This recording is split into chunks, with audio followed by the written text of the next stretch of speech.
नाम नारी शक्ति वंदन अधिनियम संसद के दोनों सदनों में पूर्ण बहुमत से पास हो चुका है और एक बार हम आप और पूरा देश गुमराह होने के लिए तैयार हैं। जी हाँ, मैंने गुमराह शब्द का प्रयोग क्यों किया है, आज पूरी चर्चा इसी पे होगी।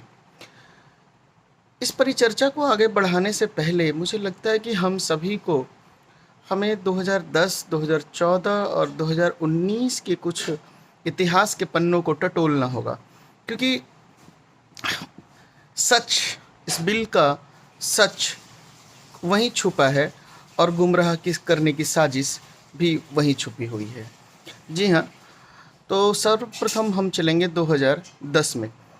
अगर आप इस बिल को थोड़ा सा भी पढ़े या पढ़ने की कोशिश करें, मुझे लगता है कि हमारे देश की ये बड़ी विडंबना है कि मैंने इतिहास की बात की, पर इतिहास पे परिचर्चा करने वो लोग आ जाते हैं जिन्होंने कभी 10वीं के बाद इतिहास पढ़ा ही नहीं होगा। पर इतिहास में परिचर्चा सबसे ज़्यादा वही लोग करेंगे। महिला कानून पे परिचर्चा सबसे ज़्यादा वही लोग करेंगे जिन्होंने कभी अपने घर की महिलाओं को सब्जी लाने तक नहीं भेजा होगा, या घर की बेटी को अपने होम टाउन से बाहर पढ़ने के लिए नहीं भेजा होगा, हायर एजुकेशन के लिए नहीं भेजा होगा। वैसे लोग इन परिचर्चाओं में ज़्यादा शामिल होंगे। खैर, हम बात करेंगे इतिहास की।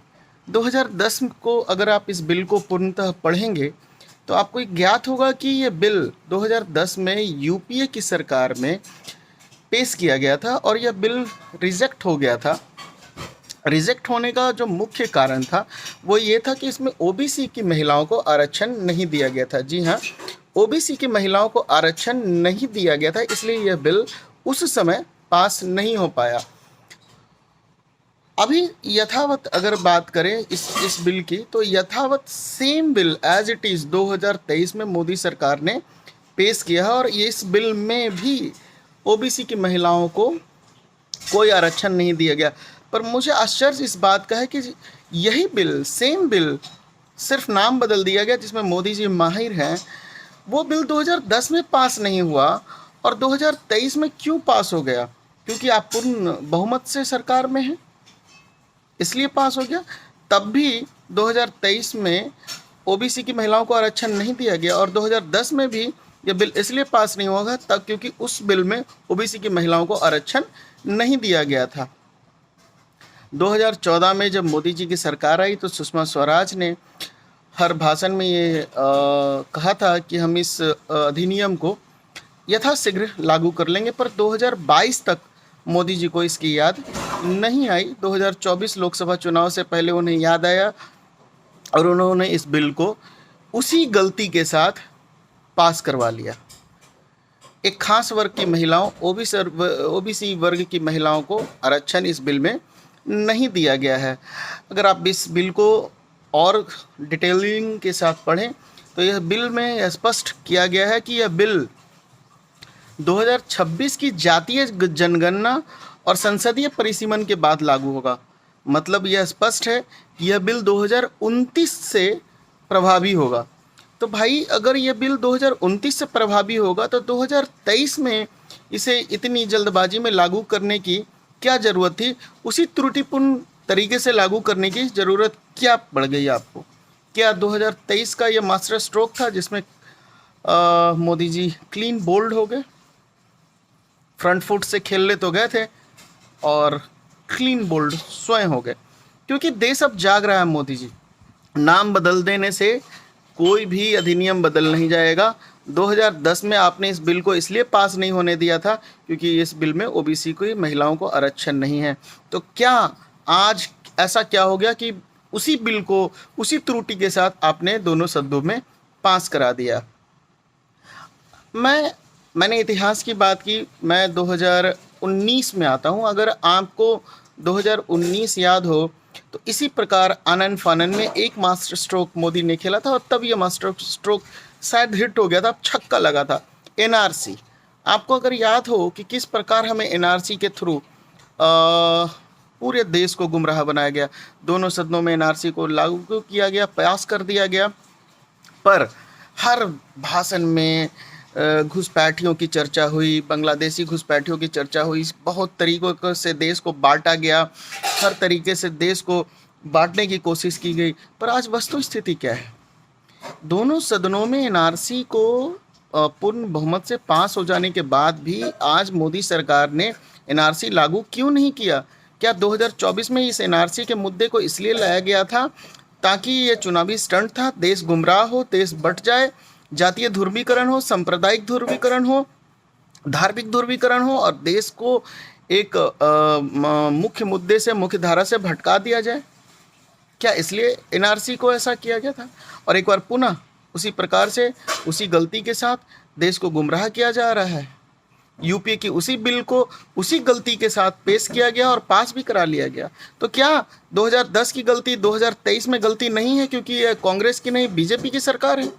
ये मनमोहन सिंह की नहीं, मोदी की सरकार है? ये मौन सरकार 1 और मौन सरकार पार्ट 2।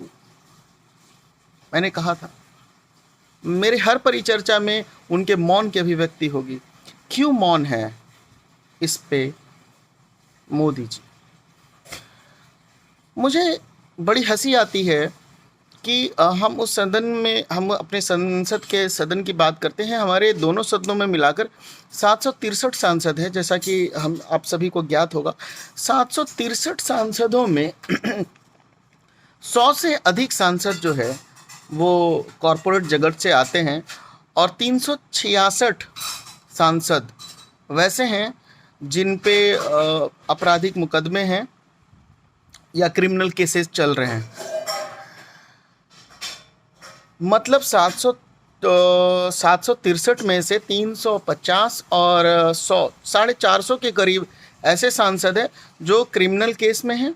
306 सॉरी नॉट 366, 306 ऐसे सांसद हैं जिन पे क्रिमिनल केस है और 100 से अधिक ऐसे सांसद हैं जो कॉरपोरेट घराने से आते हैं। और 306 सांसदों में 28 ऐसे सांसद थे जिन्होंने अपने हलफनामे में ये स्पष्ट लिखा है कि उन्होंने महिला के साथ अभद्र व्यवहार किया है, महिलाओं के साथ अत्याचार किया है और उन पे ये अत्याचार का केस वो लड़ रहे हैं। वैसी वैसी धाराएं, वैसे वैसे केस है जिनका हम अभी परिचर्चा नहीं कर सकते। और उन्होंने महिला बिल को पे सहमति जताई है। क्यों चुप है मोदी जी?